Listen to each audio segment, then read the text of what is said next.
Hello, everybody, and welcome to That Wrestling Show, the only podcast. Well, it's not the only, but it is the podcast where all pro wrestling matters. I am your host, Bill It's Kofi, joined by the bread monster, Fro. No,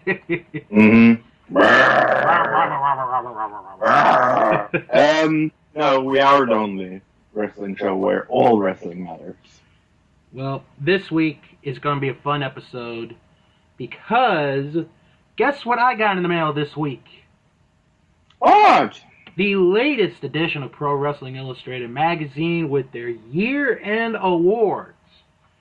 Ooh, cool. And we're going to cover who won in each of the categories. I could guess. Yeah, Fro gets the guess. The Wrestler of the Year is on the front cover, which I'm not going to spoil right now for Fro. So, are females allowed in Wrestler of the Year, by the way? Let me check, because I actually have not seen... No, they have their own category. Okay. So I have to guess who the male is on the front of the page. Right, when we get to it. Right. We also have something called the Masked Singer. Singer? Yes, we get to talk 2 shows this week about the Masked Singer. Plus some wrestling news going around.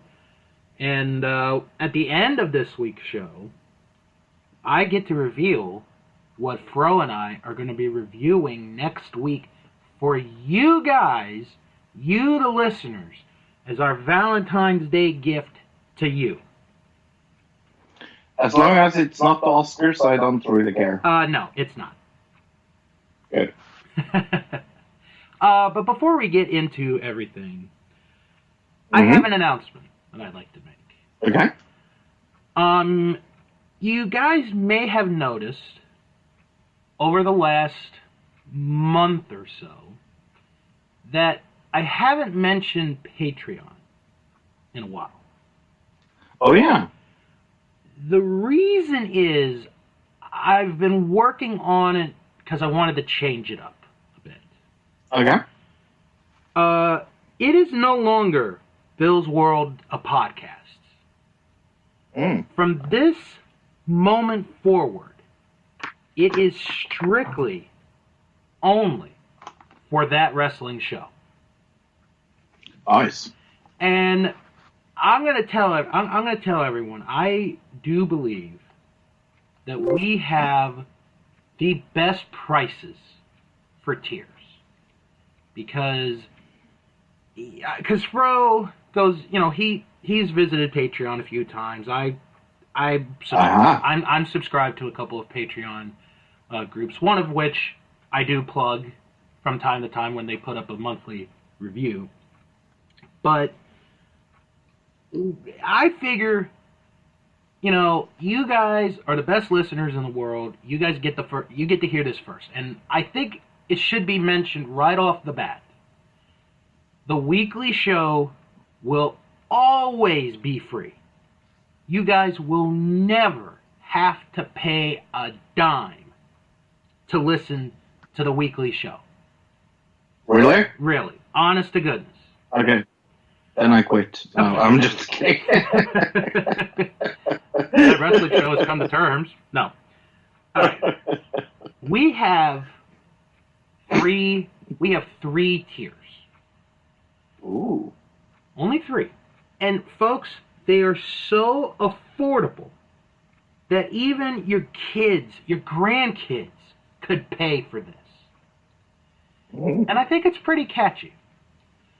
So, our first tier is the $1 tier, which we thank you for donating to the podcast. For $2, not only do we get to thank you for donating, but you can have us do commentary for any pro wrestling match that you want. It can be your favorite matches of all time. It can be your least favorite. Maybe it's something that you want to hear that, could be funny, could be serious. But for $2, you get to pick any matches you want. We'll do special commentary on that match. Nice. And the big one, the last one, for $3. Get it? 1, 2, 3. Like a wrestling match. For $3, you get the thank you for donating to the podcast. You get the special commentary. And you will get first, before anybody else hears it, a review of the most recent pay-per-view, either be WWE, Ring of Honor, Impact, MLW, All Elite Wrestling. You will get a review of that said pay-per-view within 24 hours after the show has ended. Ooh. So you guys are going to get to hear, you're going to get all, the grades. And it'll probably end up being me because Fro is, 6 hours ahead and our time schedule is always different. But I will join sometimes. Yeah, every once in a while Fro will join us, join me. And we will, we'll continue to do the review on the show. But if you join the $3 tier, you get this first before everybody else gets to hear it. Hot off the press, as they say. Exactly. Now, the other thing that I want to mention, the goals have changed. So, the first goal that we have is $25. If we can reach $25, we will review an old TNA pay-per-view. Oh, no. And it could be any. It could be a good one. It could be a bad one. It doesn't matter. Oh, good. Okay. Yeah. I was worried there for 2 seconds. Okay. Then the second goal, for $50, we'll review an ECW pay-per-view or a super show. Like their monthly shows that are up on the WWE network. For $75, we'll review an old WCW pay-per-view. Ooh. And for $100, we will review an old WWE pay-per-view. But we got to get to that first goal, which is $25. And once we get to $25, you will get a TNA pay-per-view review. And we'll figure out which one it is, and we'll go from there. But that is the first goal. And to get to the link, it's real simple. It's patreon.com/thatwrestlingshow. And, if you don't want to donate, it's fine. Our feelings will not be hurt. But I feel you guys are going to get the absolute best offer for the smallest prices. So check out patreon.com/thatwrestlingshow. If somebody wants to know what the worst pay-per-view ever in TNA was, Turning Point 2000. Turning Point. And 10? Okay. Is that the one? Is that the one with Jeff Hardy high off of drugs? It is. Yes. I've actually only seen the match. I've never seen the whole show, so maybe. It's Matt Morgan and Jeff Hardy. Yeah. Right. I think. I'm trying to think here because that's the one with Mickey James and Tara. What else was on that card? Yeah, whatever. Yeah. I don't remember. Okay. Who knows? Maybe that will be the first TNA pay-per-view that gets reviewed. Who knows? Oh. Who knows? Sure. Who knows? If I have the heart to watch that again. All right. I remember, no joke, it's just a little FYI. That's 10 years ago, before I knew it. I think that's my first pay-per-view ever. If I don't remember incorrectly. That's sad. I know. That's sad. Wow. Like, I think the first pay-per-view I ever saw live, I think was WrestleMania 7. Right. Or no. That's a good one. Was it 7 or was it SummerSlam? It might have been SummerSlam 90. Now that I'm thinking of it. Right. That's an underrated show, I think. But we'll have that discussion for another day. It is an underrated show. It is. I agree. I got a great tag title match on that one. But hey. Yeah. Should we get it out of the way? Masked Singer? Yeah. All right, yeah, let's talk about it. The Masked Singer debuted right after the Super Bowl. Congratulations to the Kansas City Chiefs for winning Super Bowl 54, as we both predicted on here. So and it was a good show. That was a fun game. That was a fun game to watch. Good game. Really? I'm not convinced that we're going to get Fro to watch football, but still, that was a fun game to watch. No, it's one of the better Super Bowls in a long time. Like commercial wise. Oh, the commercials were great. And also the midway show was actually really good this time. I was like, oh, J-Lo and Shakira. Unless you were a white mother. Right. Yes. Yes.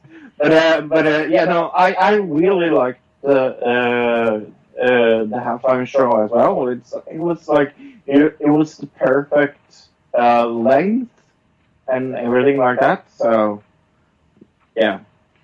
Anyway, let's get into the Masked Singer. So this year, like we talked about last week, we have 3 groups of 6. So we're gonna have. I really like how they're doing this this year. I really do. How they take one group instead of like giving us different groups. It's very, very, very smart. And it's also going to be refreshing because after next week's episode, we're not going to see the top 3 from Group A for a while. Right. Which is good. And that's what makes it so smart in my mind. Mm-hmm. So, in the first group, we have White Tiger, Turtle, Llama, Miss Monster, Robot, and Kangaroo. White Tiger sang Ice Ice Baby. Turtle sang Kiss from a Rose by Seal. Llama sang She Bangs by Ricky Martin. Miss Monster sang Somebody to Talk About by Bonnie Raitt. Robot sang You Are Gonna Go by Lemmy Kravitz, yes. And Kangaroo made me cry with Dancing on My Own by Robin. Jeez. That's the only song. Hypes. That's the only song I had never heard of. The other 5 I have heard. Oh, so good. But it was so good. Anyway, the one that was out was the Robot. To many people's surprise, including me, it was Lil Wayne. Okay, here's my thing with how he sang that song, because here's where this is where Lil Wayne doomed himself. Mm-hmm. The song you pick is the song where you have to hit the high note. I know. You know, in the chorus, because it's like, you got to know. He was like, you've got to know.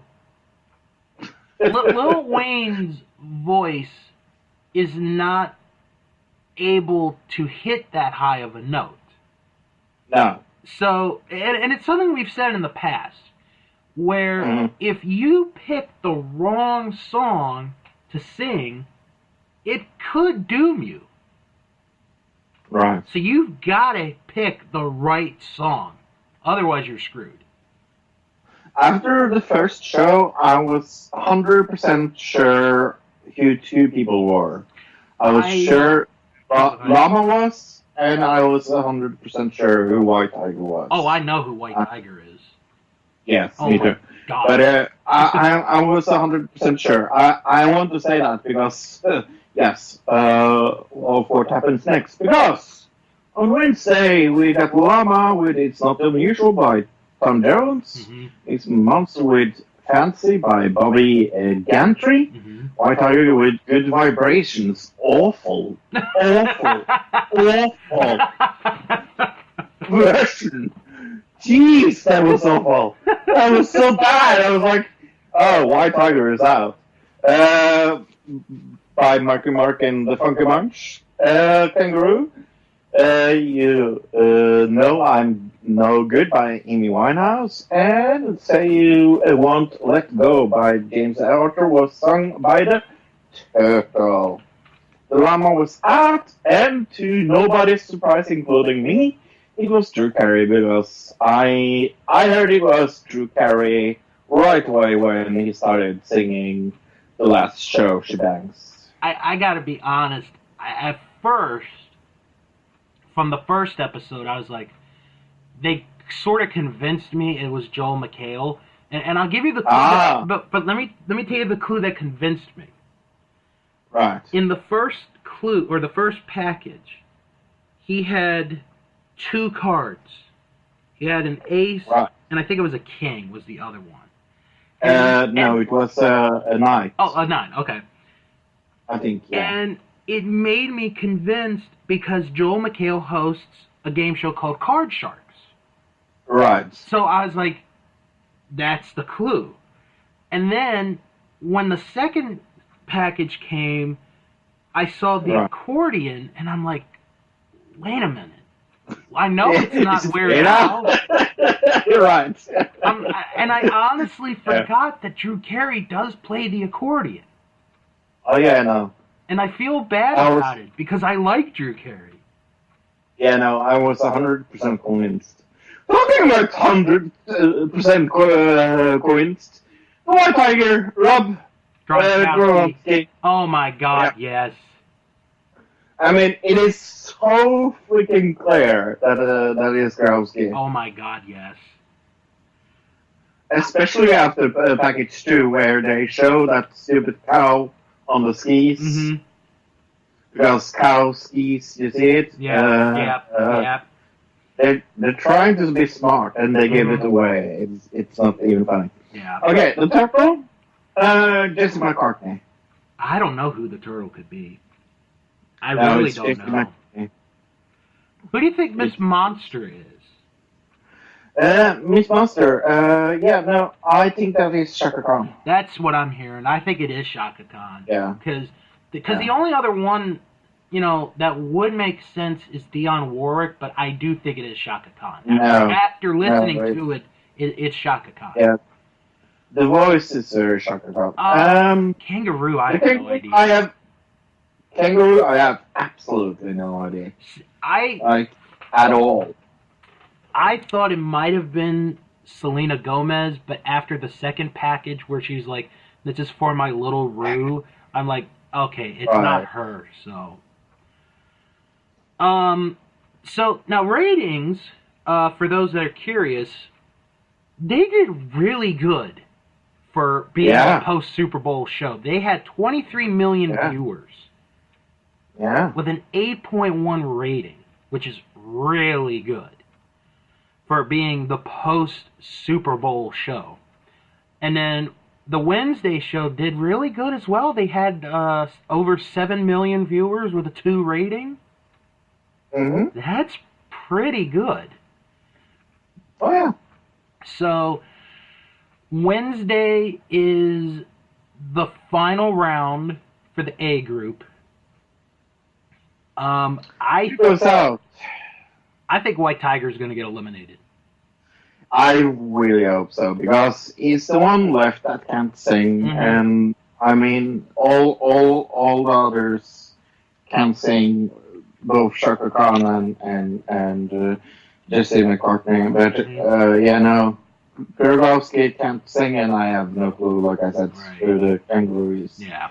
I was like that voice is kind of Mace Gray. Do you understand what I'm saying? Yeah, I can understand. Morning, hello. But it doesn't make sense according to the package. Right, it really doesn't. I don't think it's Macy Gray. Because Macy Gray has a kind of sound. Right. You know. Right. I don't think it's Macy. Yeah. After this week's episode, B Group will be coming up, and I have the list of what the B Group is. Oh, please tell me. We have the banana, elephant, frog, kitty, mouse, and taco. Mouse, by the way, is Paris Hilton. Paris Hilton, yes. Just in case she's going up in the first episode. So I just want to say it one more time. We know already who Mouse is. Well, but wait a minute though. Hold on. When they did the commercials for season 3 and they showed the robot costume, it was like set like in the West, and it made me think it was going to be some country singer, and it ends up being Lil Wayne. Right. So I don't know. Just saying. We will see. We will definitely see. All right. Let's get to the other news, because we already talked about the big story, which was Masked Singer this week.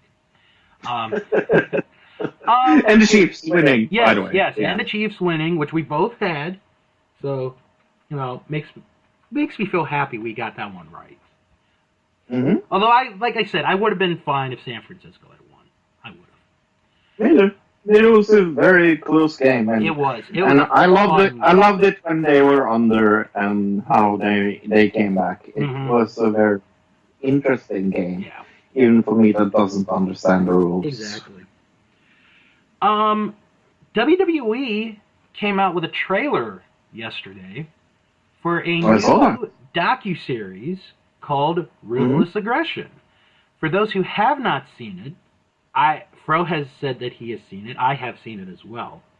This is going to be a 5-part series on basically after the Monday Night Wars. This is designed to be a sequel to the Monday Night War documentary.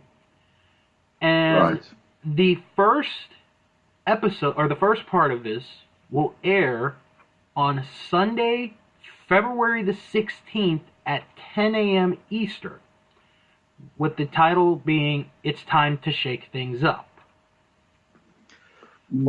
I actually have when all 5 parts are going to air. Okay. So, just mention the first one. Part 2 will air, or actually part 2 is called Enter John Cena. That will air on February the 17th. Sorry. So it's going to air the next day. Right. That just sounded very dirty. Enter John Cena. But it also means okay. I will not even explain it. It's a PG show that's when I don't curse. Well, I guess this week we won't. Even though, 2 days ago, I was ready to go off on the entire... I'll just say it anyway. I was going to go off on the U.S. Congress after what Congressman Tim Ryan said on Twitter this week. Oh my gosh. Tim Ryan. Yeah. Just shut up. Thank you. That's all we're going to go with. That's as far as we're going to go this week. Do you know what? Sorry. Yes. I'll save my fueled rant another day for U.S. Congress. Talking about not wrestling, I watched the debate last night because I could not sleep for some freaking reason, and I was like, oh, this is not as bad as the debate as it usually is. Then after 30 minutes, Tom Sawyer the most undemocratic Democrat in the world. He is so annoying. Anyway, so episode 3 is Evolution. And that is going to air on February 24th. Episode 4 is The Next Big Thing. That will air on March 2nd. And the conclusion will be Civil War, Raw vs. SmackDown, will air on March the 9th. Mm-hmm. And I'll be honest, I usually WWE does very good with their documentaries. Oh, yeah. As long as they get their facts right. Right. Because, when they did the whole episode on Stone Cold, it's like, oh, the next night after he won King of the Ring, they were all 16 signs everywhere. Like, bull crap. But yeah, they were very good at what I call false news. yeah. But no, I saw the trailer. I'm looking forward to this. At least they can't lie too much on this because they're not talking about WCW and ECW in this, so they're gonna have to be honest with this stuff. So. So it'll be interesting to see what happens there. Fourth quarter reports came out for WWE on Thursday. Not good. Not good at all. Basically, they lost a good amount of money in the fourth quarter. Stocks went down after it was announced. The big report, or the big announcement, I guess, coming out of this was Vince McMahon saying that he would be willing to sell pay-per-views to other streaming services to air them. Yeah, it is so contradicting at absolutely everything. It's underselling your product. It is the most stupid freaking thing you could ever do. Yeah. But I think here with that, I don't think it's going to be for all the pay-per-views. I really don't. Right. I think it's going to be WrestleMania. SummerSlam, Royal Rumble, Survivor Series. Yeah. I think it's going to be those 4. The other ones, they will play on the network. And the 2 that I've heard right away was ESPN, which actually makes a lot of sense because they still have a WWE page on ESPN.com, so that would make sense. And I've also heard The Zone, which, for those who have not heard of it, they stream boxing and MMA events. So those are the 2 that I've heard. There's an outside chance that they might air WrestleMania on Fox in the future. Which, if that's the case, I don't know if that's going to work. I think that's going to hurt more. No. Yeah. And then, they've talked about how they're going to cut down on house shows, which, that market has not been doing good, which I think is a little bit of a mistake, in my opinion, because how are these guys going to get better? Right. How are they going to improve in the ring? No, I agree. And then the number of subscribers for WWE Network went down 10%. Yep. To about 1.42, 1.43 million. They're hoping by the end of the next quarter to have it be 1.47, which is not that big of a rise there. You know, it's just like, I mean, when the two people left, when they let them go, or as I like to call them, Vince's right-hand people, which we discussed last week, it was like, oh man, this is not going to be good. And I think we were right on that. Oh, definitely. So, I'm very thankful I never bought any WWE stock. Yeah.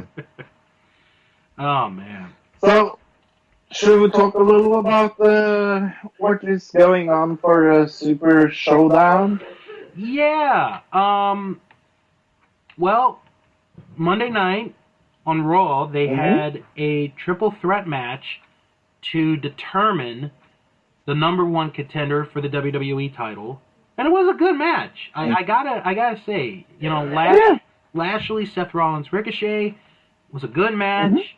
The right guy went over, and oh my God, Brock Lesnar was on TV again. And Fro, here's the funny thing, which I had no idea of. Brock's been on every Raw so far this year. Yeah. I had no idea.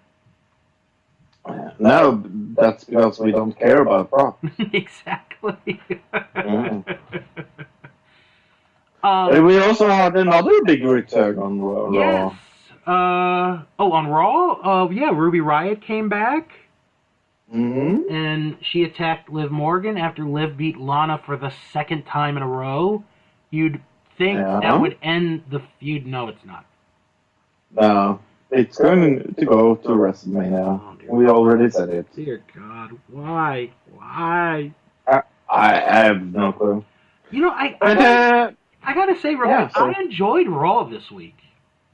Oh, yeah. But then SmackDown comes, and did we have any big returns on SmackDown? Some guy I've never heard of, Goldberg? Yeah, never heard about this guy. And he's going I think he's a rookie or something. He's going to face The Fiend for the Universal title at Super Showdown. I'm going to be so freaking pissed if he wins. No, they can't. He's not. They can't. No, they can't do that. They can't. I know they can't. I think we will have its title change at the Super SmackDown, but I will talk a little about that right now then, because we also got another match. The Miz and Morrison against the New Day. Oh, okay. That one I could see. Yeah. That title change I could see. I strangely enough think it doesn't really matter because, New Day doesn't really need a title. Yeah. And King Corbin is going to face Roman Reigns one more time. This time in a steel cage. Do you care about this match? Not one bit. I thought after the dog food match, I thought that was it. But nope. We just gotta egg this one on. Just drag this along. So that was Raw and SmackDown. I just hope these guys get home on time this time around. Yeah, I'm not going to watch this pay-per-view. I don't care. No. Well, unless somebody gets us the $3 donation on Patreon, Yeah. But we'll see. NWA. But yeah, NWA this week was very interesting. Yeah. It was. It was good. You had two good title matches actually. The rematch for the women's title, right? Which was not as good as the first one, but it was still a good match. Yeah, I was just going to say, nothing can beat that match. Right. But it was still a good match. And then Aaron Stevens and Trevor Murdoch was a fun match to watch. And I like, I don't know if you heard the commentary, I like Aaron Stevens' new nickname. I do too. He wants to be referred to as Aaron Shooter Stevens, or ASS. Yes. How could you not like that? No. No. I think that's my winner of the week. I thought NXT was okay. AEW was alright.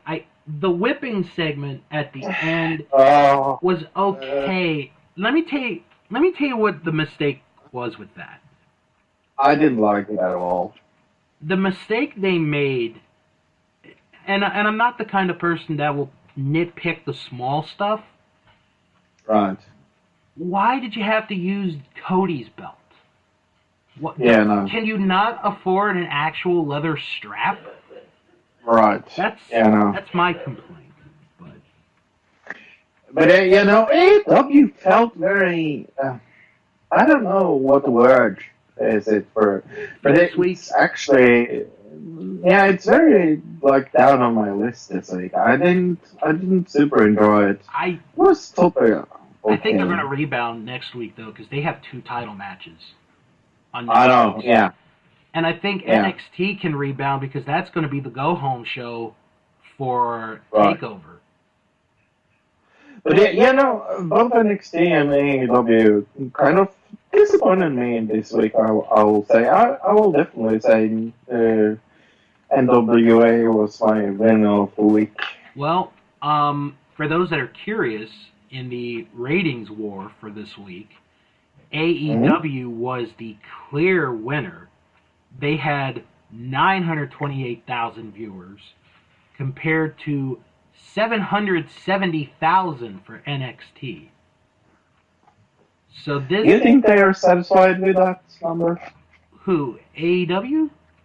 No, NXT. No. No. Because since we've begun this new year, AEW has won every single week.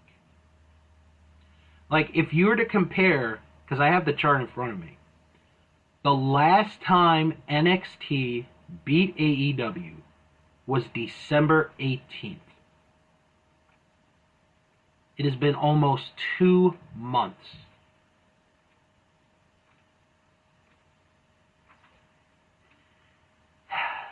Yeah. Not good for NXT. And I feel bad for them because they have good wrestlers. They got good talent. For some reason, Vince, in his old way, is like, I don't want new competition. We're going to put NXT there. I don't know, man. I don't know.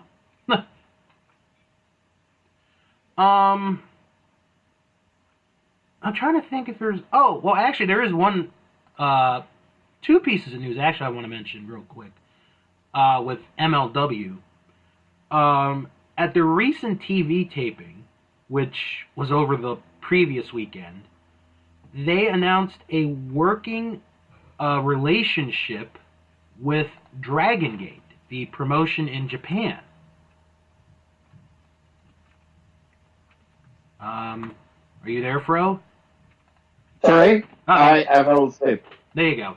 No, no. MLW announced that they are in a working relationship now with Dragon Gate. Okay. Which is the promotion in Japan. So they're going to be exchanging talent there. So we're going to get to see wrestlers from Japan come over, to the U.S. and vice versa. So that'll be very good for them. And then on Wednesday, they announced that they will be doing, a co-promoted event in Mexico with AAA Wrestling. and this will be on March the 13th in Tijuana. Okay. No matches have been announced at this time, but MLW, they're making a name for themselves, so be interested. I think I'm more interested in the Dragon Gate announcement than the one with AAA, because a lot of the Dragon Gate wrestlers, they haven't been in the U.S. in a long time, so be very interesting to see how it goes.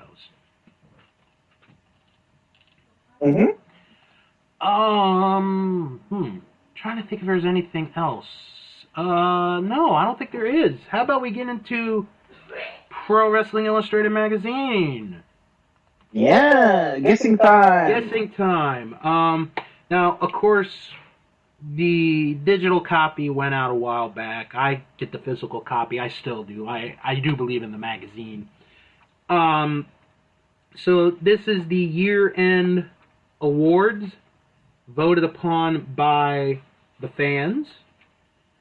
And what we do, for those of you that are first-time listeners, I give Fro the top four, the people that scored the top four. Fro's going to guess who won in each category. And that's how the game goes. And you guys can have fun with this as well. Let me count real quick how many categories there are before we get into all of this. There are 1, 2, 3, 4, 5, 6, 7, 8, 9, 10, 11 categories. Okay. So of the 11, how many do you think you will get right? Half. So let's go with 5. That was the number I was thinking exactly. Mm-hmm. All right, so let's begin with Rookie of the Year. Here are the top 4 finishers. Utami Hayashishita, Green Ant, Brian Pillman Jr., and Jasmine Duke. Who was named Rookie of the Year? Brian Pillman Jr. It is Brian Pillman Jr. by a very large margin. I'm not very surprised by that. He got 69. He got 69% of the votes.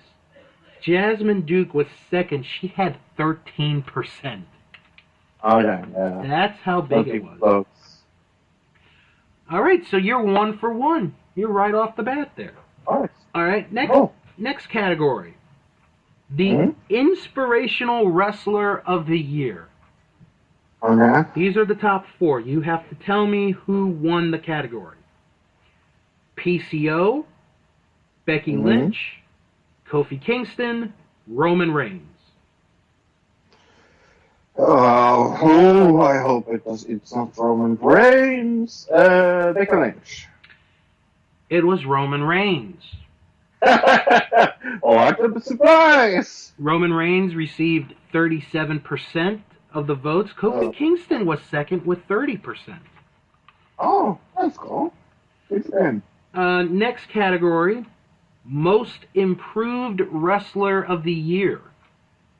Okay. Was it Brian Cage, Jay White, Chad Gable, or Buddy Murphy? Ooh, this one is hard. This is a good one. This one is really hard. I'm going to go with Chad Gable. Just because WWE likes to screw him over. It was Brian Cage. Brian Cage. At least I kind of got right. Right. Brian Cage had 23%. I call that half a point. Brian Cage had 23%. Jay White had 16%. Buddy Murphy and Chad Gable both had 13%. Nice. Next category, comeback of the year. Was it Sasha Banks, Bray Wyatt, Roman Reigns, or Dustin Rhodes? Dustin. It was Roman Reigns. Oh, 37% of the votes there. Bray Wyatt had 23%, Dustin had 12%. Sasha had 8%. Next category, Woman of the Year. Was it? I don't think I need. I don't think I need it. Okay. I'm going to go with Becky Lynch. It was Becky Lynch. Very good. She had. I mean, it's pretty obvious. She had 58% of the votes. Yeah. Tessa Blanchard was second. She had 20%. Shayna Baszler was third with 5%, and Brandi Rhodes was fourth with 4%. Then we have Feud of the Year. Feud of the Year. Was it Becky Lynch versus Charlotte Flair, Johnny Gargano versus Adam Cole, Kenny Omega versus Jon Moxley, or Ronda Rousey versus Becky Lynch? I'm going to go with the last. Rousey and Lynch. The winner was Gargano and Cole. Oh, with 24% of the vote. Omega and Moxley was second with 14%. Lynch and Flair 13%. Rousey and Lynch 12%. Wow, I got to pick the last one. Mm-hmm. Not bad, bro. Mm-hmm. If I could get even more wrong. Next category, the most popular wrestler of the year. Is it Kofi Kingston, Becky Lynch, Jon Moxley, or Johnny Gargano? I'm going to go with Lynch again. It is Becky Lynch. Nice.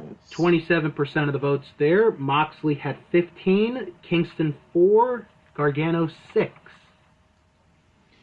I was fearing you were going to say Roman Reigns. Nope, not in the top 4 on that one. Good.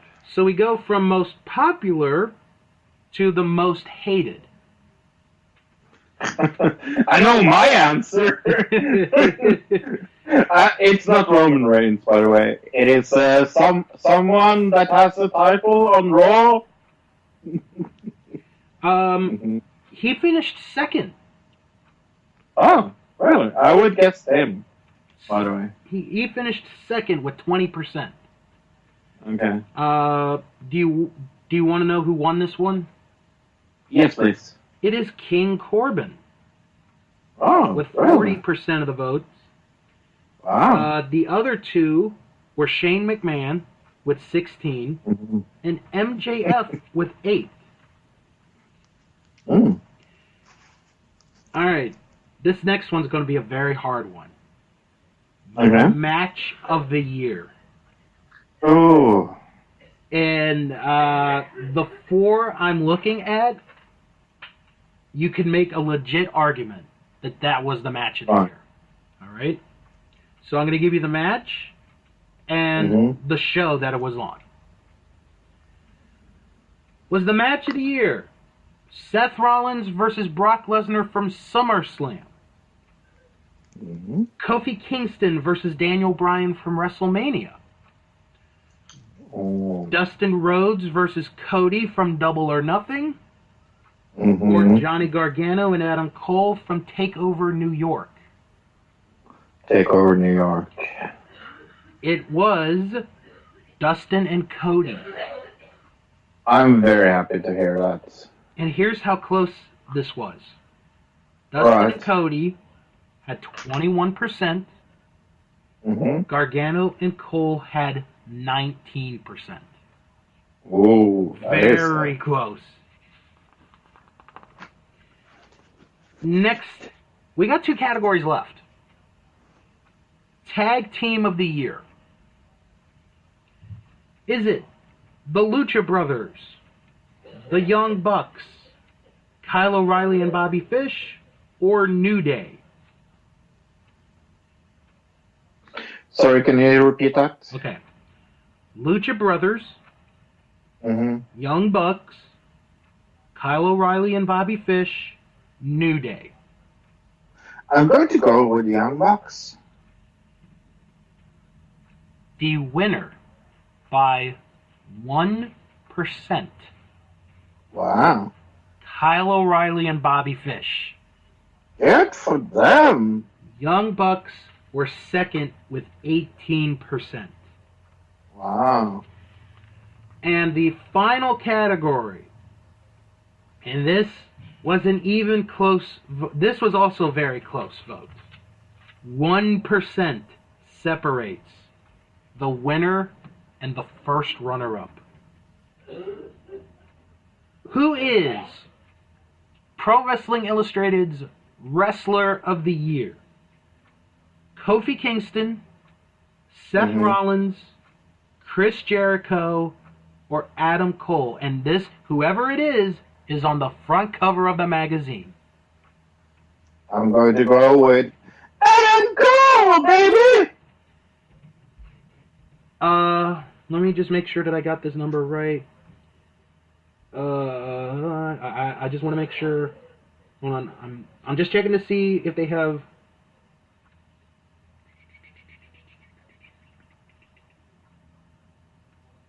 All right. Well, they don't have the official number, but the winner for Wrestler of the Year in the closest race since 2009, Adam Cole, baby! Ah, I'm so happy to hear that. 20% of the vote went to Cole, 19% went to Jericho, 17% went to Rollins, 14% went to Kofi Kingston. How many rights did I get? Well, let's see. You had the Wrestler of the Year, so that's 1. You had Most Popular, that's 2. You had Woman of the Year, that's 3. You gave yourself half a point for Most Improved. I don't count that. Oh, you don't?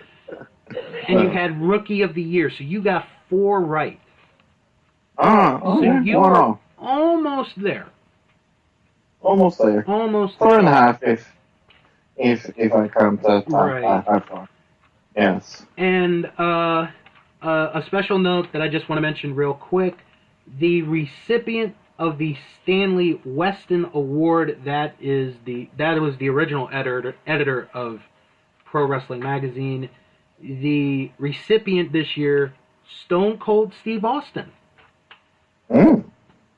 So very good honor for Stone Cold Steve Austin there. Well, I think that's going to do it. We'll get into what we got in store next week in just a moment, but let's get into the plugs. If you guys have any questions or comments, send an email, wrestlingman@thatwrestlingshow.com. Don't forget to follow the show on Twitter @WrestlingShow11. Join our Facebook group. We're only 9 members away from 400. Let's get over that mark by the end of this month. Let's go for it. If you could get 9 of your friends to join our Facebook group, we'll reach it. I got that feeling. Just type in That Wrestling Show fan group in the search bar, and boom, you're right there. And if you can't find it, it's okay. I always put the link in the description box of every episode. Visit the website, thatwrestlingshow.com, and I'm going to plug it one more time. Visit the Patreon page, patreon.com/thatwrestlingshow. And remember, if you don't want to, join, it's okay. Not going to hurt our feelings. Fro, what did you guys discuss this week on Another Digital Citizen? An extremely good question. and What did we talk about this week? I'm sorry. I'm a little tired, people, because I had an all-nighter because I couldn't sleep. So I'm a little like I'm almost hangover. But we talked about Oscars and didn't go to the Razzies nominations because they were not out. But yeah, no, a lot of the talk was about the Iowa caucus. I have never seen that. Sorry? What a joke that was. Yeah, best joke in the world. But yeah, no, we do an Oscar rundown. Who we think is going to win the prizes this Sunday. Sunday. I actually have the list for the Razzies. Oh yeah, no, yeah. You want to do that? Yeah, let's do it right now, because the Oscar... Oh. I think we already made our pick for the Oscars, you and I. Or at least for Best Picture. Oh, we didn't? No. Oh, okay, we'll do the pick for Best... for the Oscar for Best Picture after the Razzies. So, let's start with the big one. Worst Picture of the Year. Yeah, let me look up what I told Luke. Give me 2 seconds. I have a list that I made. Do you mind if we go from the bottom? Oh yeah, okay, yeah, that's a good idea. Okay, is it the Razzie Redeemer that we're starting with? Yes. Okay, we have Eddie Murphy for Dolomite Is My Name, Keanu Reeves for John Wick 3 and Toy Story 4, Adam Sandler for Uncut Gems, Jennifer Lopez for Hustlers, and Will Smith for Aladdin. I went for Eddie Murphy for Dolomite Is My Name. Yeah, I'm going to go with Eddie Murphy on that one as well. Mm-hmm. Then we have a new category, which I did not know. Worst reckless disregard for human life and public property. Oh, God, what a great category. It is a very good category. Dragged Across Concrete, The Haunting of Sharon Tate, Hellboy, one of the worst movies. Mm-hmm. Joker, and Rambo Last Blood. Yeah, I went with the one that both me and Luke had on our worst movies of the year list, The Haunting of Sharon Tate. I'm gonna go different. I'm gonna say Hellboy. Oh. Alright. Then we have worst remake, ripoff, or sequel. Dark Phoenix, Godzilla, King of the Monsters, Hellboy, A Madea Family Funeral, and Rambo Last Blood. Yep, I went with Dark Phoenix. I could almost not watch that. It was awful. I'm going to go with Godzilla on that one. Okay. That's a good pick. Thank you.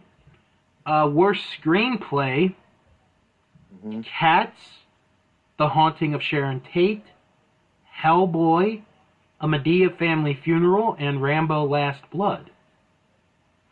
I went with Madea Family Funeral by Taylor Perry.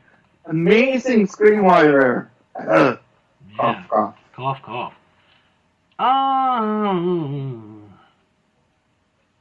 going to go with The Haunting of Sharon Tate on that one. Okay. Worst director. Oh my good lord, this is going to be fun. Oh, Fred Durst for The Fanatic, James Franco Zeroville, Adrian Grunberg for Rambo Last Blood, Tom Hooper Cats, Neil Marshall Hellboy. I'm going to go with Fred Durst. Yeah, I'm going with Fred Durst as well. It's so bad. Then we have worst screen combo. Any two half feline, half human hairballs, Cats. Jason Derulo and his CGI neutered bulge, Cats. Tyler Perry and Tyler Perry, or Tyler Perry, A Medea Family Funeral, Sylvester Stallone and His Impotent Rage, and John Travolta and Any Screenplay He Accepts.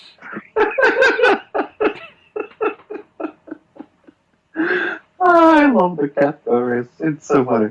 But I went with any two half feline, half humans hairball. Yeah, that's what I'm going to go with. I mean, it is one of the worst movies I have ever seen in my entire life. Yeah, I'm going to agree with you. I'm going to go with that one. Worst Supporting Actor, James Gordon, Cats. Tyler Perry gets nominated twice in this category. Yeah. both is in his own freaking movie. One as Joe and the other as Uncle Heathrow. Mm-hmm. Seth Rogen for Zeroville. And Bruce Willis for Glass. I actually disagree with that. I saw Glass. Bruce Willis was not that bad. No, I enjoyed Glass. I went with James Gordon because he freaking deserves that prize. He's an awful actor and an awful human being. I enjoyed Glass until about the last quarter of the movie. Right. Oh, did you know that you can sign up and be a voting member of the Razzies? I know. For $40. Yeah. I might consider that, actually. I know. But who are you going for? I'm gonna go James Corden. Yeah. Then we have Worst Supporting Actress. Mm-hmm. Jessica Chastain for Dark Phoenix. Mm-hmm. Cassie Davis, A Medea Family Funeral. Judi Dench for Cats. Vanessa, that is a real name. Vanessa Pineda for Rambo First Blood, and Rebel Wilson for Cats. I went with Rebel Wilson for Cats. Yeah, I'm going with Rebel Wilson too. So bad, people! Then we have Worst Actress. This was maybe the one that I went, okay, this is obvious. All right. We have Hilary Duff for The Haunting of Sharon Tate, Anne Hathaway for The Hustle and Serenity, Francesca Hayward for Cats, Tyler Perry as Medea for A Medea Family Funeral, and Rebel Wilson for The Hustle. I went with Hilary Duff. I mean, I'm very sorry, but Hilary Duff? Really? I'm gonna vote for Francesca Hayward. Mm-hmm. That's a good take as well. I would have picked Rebel, but she's already won one in my vote, so I'm not gonna give her a second one. That would be like supporting bad acting there. Right. Worst actor.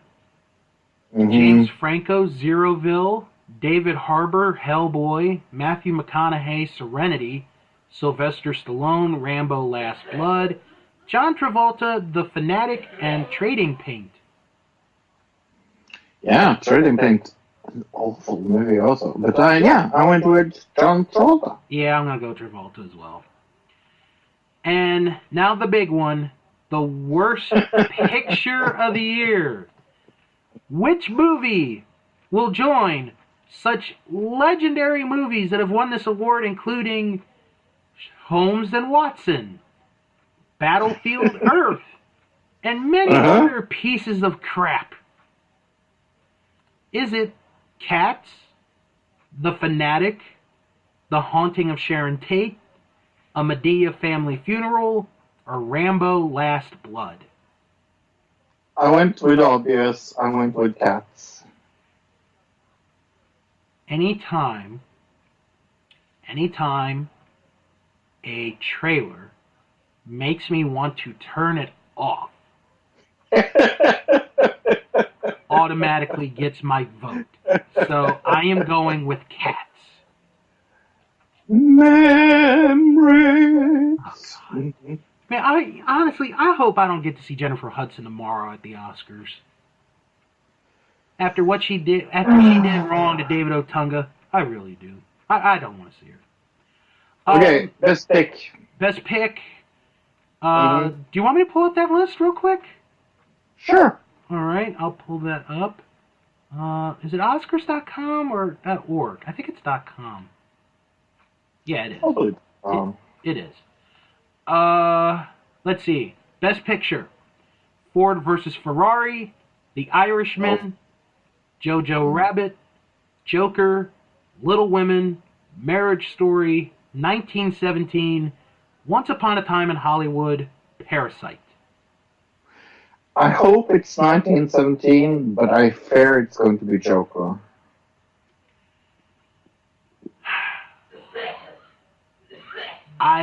My pick is going to be 1917.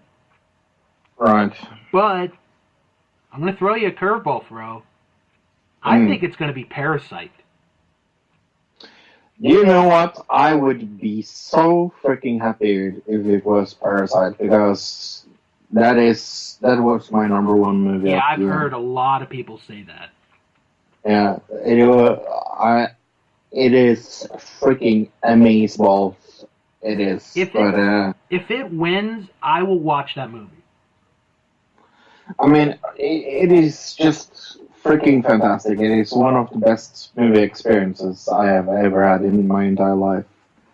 I don't think it will win there because it's nominated in best foreign category, and it will win there. Yeah.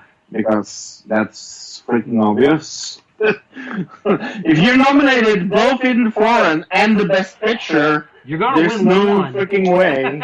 Yeah. You're going to win. But, I just hope I'm wrong about Joker. But my head is saying Joker because that's what they like to do in the Oscars. They like to go with something that's. I'm going to be extremely honest. I did not enjoy the Joker at all. At all. I thought it was a very, very, very good role by Joaquin Phoenix that will win Best Male Actor, by the way. I think he will too.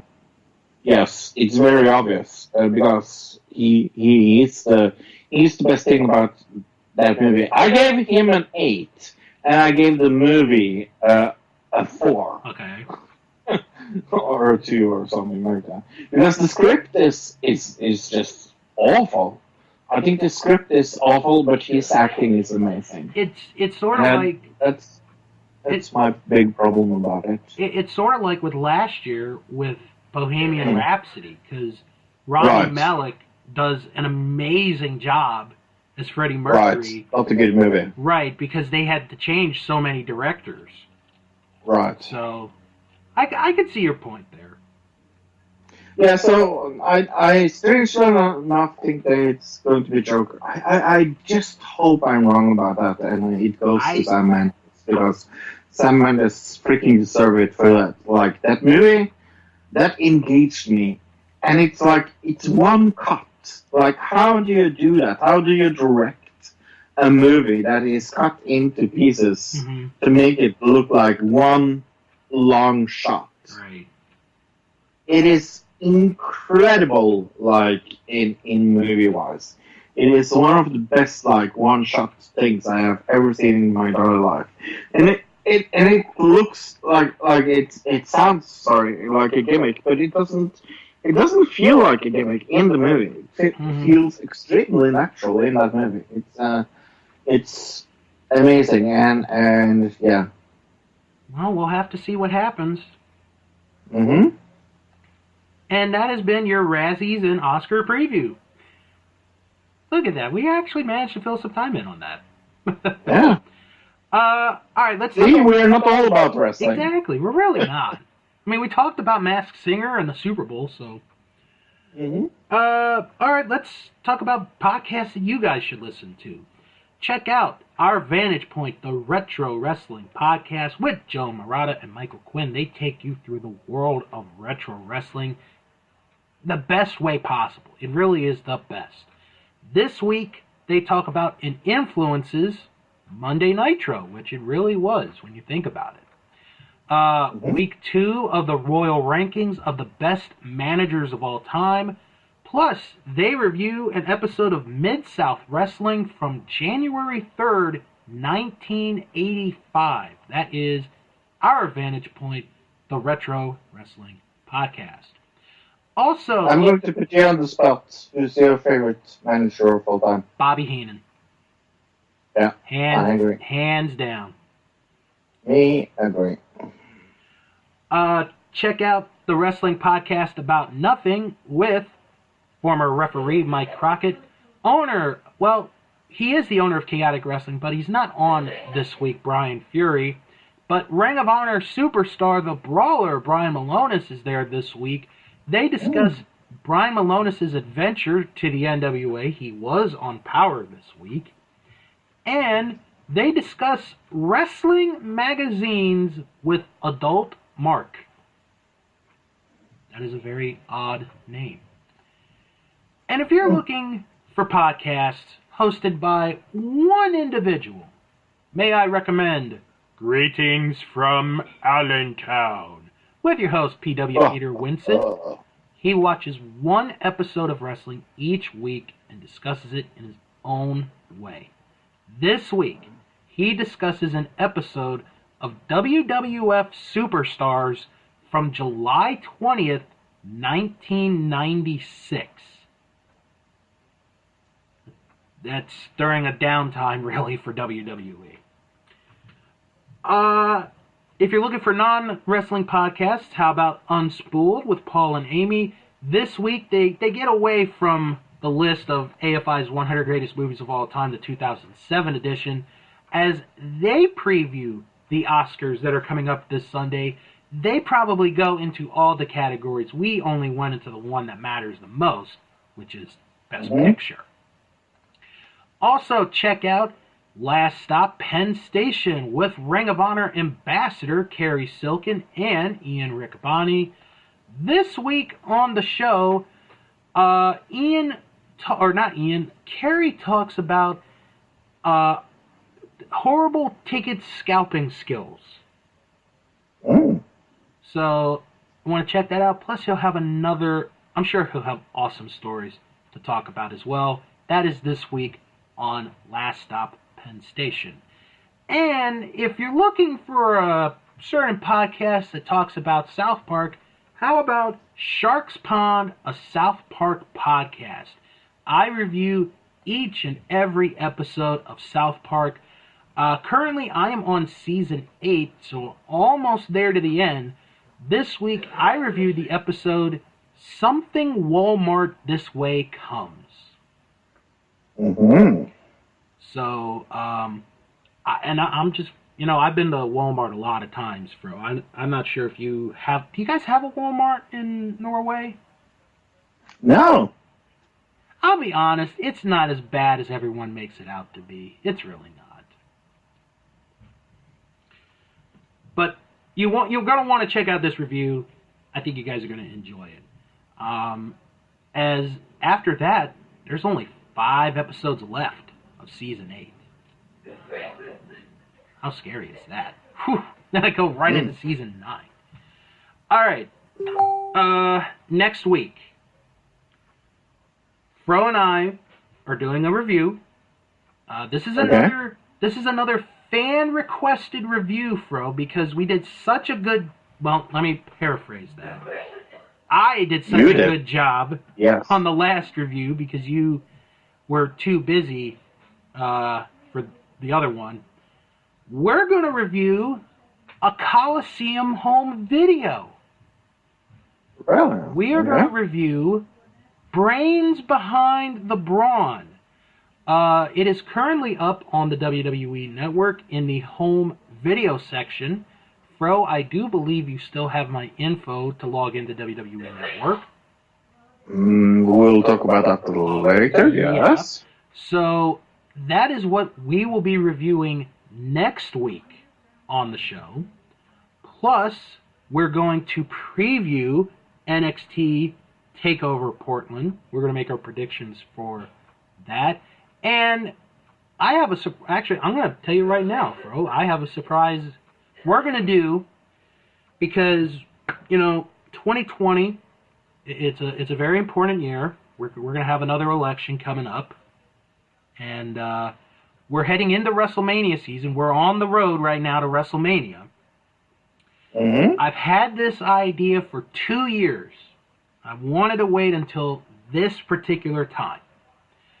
So, as fans, we go into discussion of which is the best WrestleManias of all time.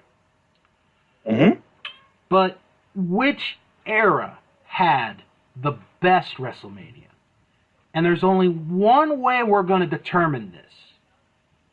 Because starting next week, and for the following 6 weeks, Fro and I are going to rank which era of WrestleMania is the best based on the presidents of the United States that have been in office since WrestleMania 1.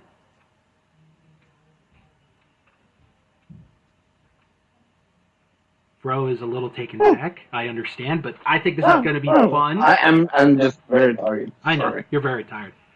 But that's what we got in store next week. It is going to be a fun, jam-packed episode.